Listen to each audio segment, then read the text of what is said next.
Welcome to High Infidelity, the best cheating videos on YouTube. If you enjoy this content, remember to subscribe and turn on notifications. Now let's get into the video. My fiancé had an emotional affair with an old flame and cheated on me. My fiancé did not physically cheat on me, but she grew emotionally entangled in a person she used to like.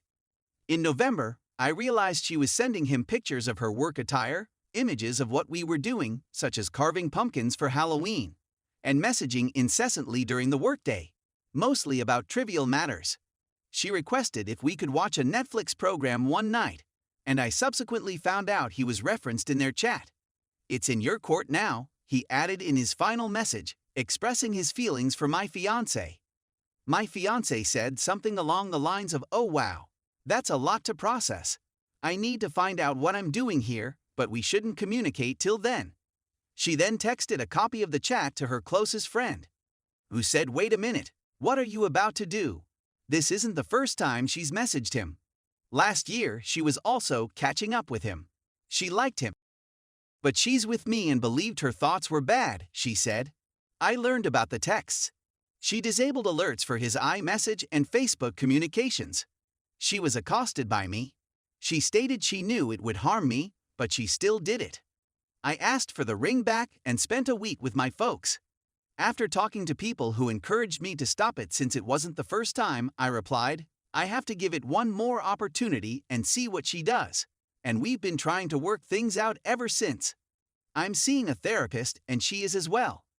We want to go to couples counseling, but first we need to figure out what we want. We discussed it again last night, and she claimed she never flirted with him, but she conceded she may have done so when I found out. I feel like I'm going around in circles with her. I'm stress eating, gnashing my teeth, and finding it difficult to forgive. This wasn't the first time she'd slept with him, and she promised herself she wouldn't do it again. I'm worried about our future, and she constantly says she loves me. However, I believe it is because she was apprehended and almost lost me. Any advice is appreciated. I'm afraid this would have resulted in physical cheating at some time. Thank you everybody for your suggestions. I know many of you said I shouldn't, but I did. I got on my ex's computer yesterday and discovered a communication with her friend from a year ago that I was unaware of.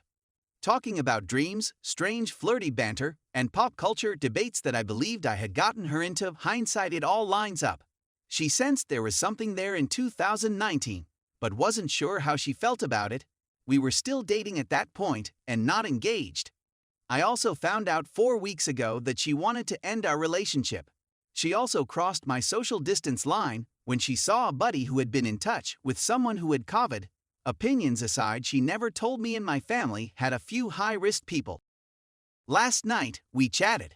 I informed her about my new discoveries and told her it was all over.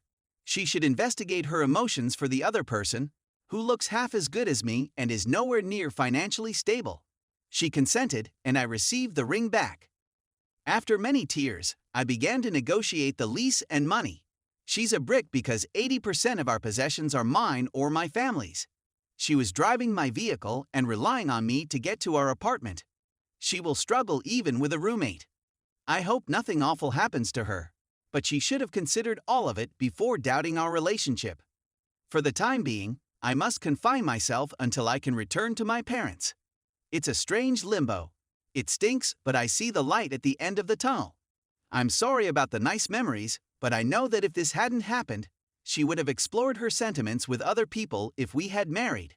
I have a wonderful supervisor who has advised me to take the next several days off, as well as wonderful friends who have been counseling me through this. I'm grateful for COVID since it forced us to postpone our wedding, which would have been 1 week before the big day. Thank you for your help, Reddit. We all know we deserve more, and I know there is someone out there who will love me no matter what. It is now time to recover. Love and peace. Additional information. My previous post was quite some time ago. I wanted to provide an update to demonstrate that things are improving. Our lease on our apartment expired last month. We were able to get out of the lease with little to no penalty. Once it was all sorted, it was a huge breath of fresh air. She removed most of our belongings and left a bit of a shambles, but it all worked out in the end. We haven't spoken with each other in 90 days, only talking about lease updates and arranging pickups for personal belongs. This was the finest option. It was challenging at times, but it enabled me to concentrate more on my own development. I'm quite pleased to begin this new phase. My family celebrated with some A5 Wagyu steak from Japan. My savings have already expanded significantly, and the wedding engagement expenses were just around $3,000 or so. In the grand scheme of things, it's a little price to pay, a lot cheaper than a divorce. I'm working out again, doing old interests, spending time with family, and hoping to resume meeting people as the COVID subsides. Better hurry, I've received word of a new job opportunity.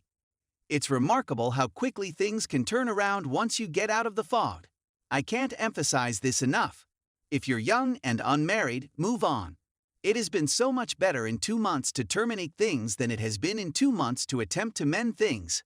Thank you for all of your comments in this topic. My heart goes out to everyone who is dealing with infidelity. I hope my experience may give you the optimism you need, and please don't hesitate to contact me. Cheers. Story 2. I discovered I was being cheated on 12 hours ago. Here is some context. X and I had been together for 2 years. We've had some difficult seasons, but when we spoke about it, I convinced myself that he deserved the second/third/fourth/XTH shot. He's a divorcee with 2 children, and a girlfriend informed me that he probably wouldn't want things like his past marriage to happen again. This occurred after work yesterday night. By 5 p.m., I was weary, but I had 2 bobas, went home, showered, and decided to go to my, now, ex's house. I informed my grandmother I was going to ex's house as I was leaving. She asked me to bring him this chicken floss bun since she knows he like it. I also brought a small meal to share with him. When I arrived to his house, the gate was opened and his mother was there with her friends.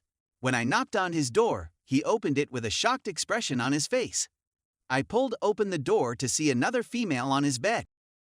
I immediately informed my pals about what was going on and shot videos as evidence. I received a shaky explanation. I'd been his emotional therapist and boulder many times, but I didn't see much progress in terms of him expressing his emotions.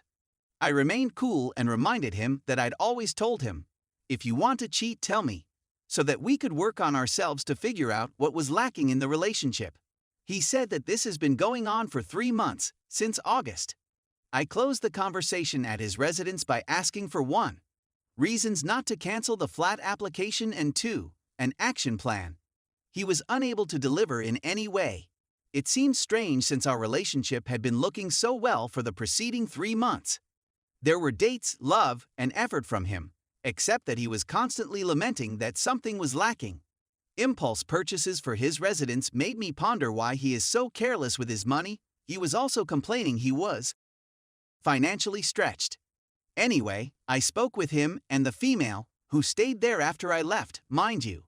I left with 2 friends who drove down to pick me up, ate dinner, and wept my eyes out to my friend's breakup soundtrack. The next step for us is to cancel our joint application for a home, get back all of my belongings, and give him all of his. I'm not talking to him until December 3rd.